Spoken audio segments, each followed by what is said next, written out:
কন্যা রাশি সম্পর্কে বলছি। আগস্ট মাসের 11 তারিখের পর থেকে ডিসেম্বর মাস অবধি কিন্তু আপনাদের খুবই শুভ সময়।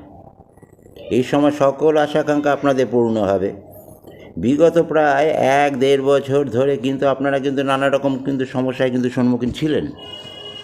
আপনারা নিজে কোনো অন্যায় করেননি, তবু আপনারা অন্যায় হয়ে গেছেন।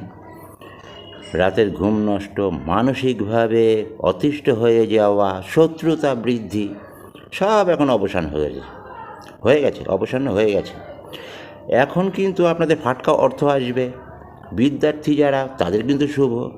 সবথেকে বড় খবর হলো, যারা চাকরি প্রার্থী এ সময় কিন্তু চেষ্টা করুন।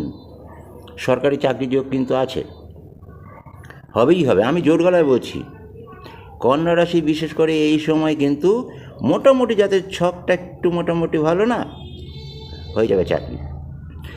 আর আইনত সমস্যা যারা ভুগছেন, তারা কিন্তু এই সময়টাতেই কিন্তু নিষ্পত্তি হবে ভালো করে। আপনারা কিন্তু সেইভাবে উকিলের পরামর্শ নিন।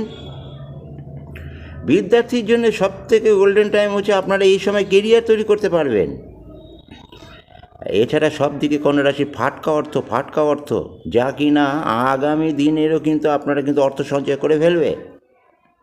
আপনাদের সেই অতীত দিন যে গেছে সেটাকে আর ভেঙে বলছি না। অতীত দিন তো নানা রকম সমস্যায় গেছে, তাই ভেঙে বলছি না, কিন্তু সেইগুলোকে ভুলে যান, সেগুলোকে মাথায় রাখুন, মানে ওপরে আপনি ভুলে যান, সামনের দিকে এগিয়ে চলুন।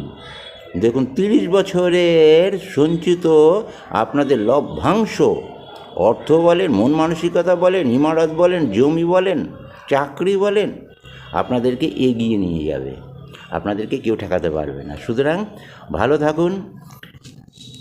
রাখি পূর্ণিমার দিন আমি আপনাদেরকে বলছি, কন্যা রাশি নিজেদের প্রতি লক্ষ্য রাখুন, সবার আগে নিজেদের প্রতি লক্ষ্য রাখুন, হবেই হবে জয় আপনাদের।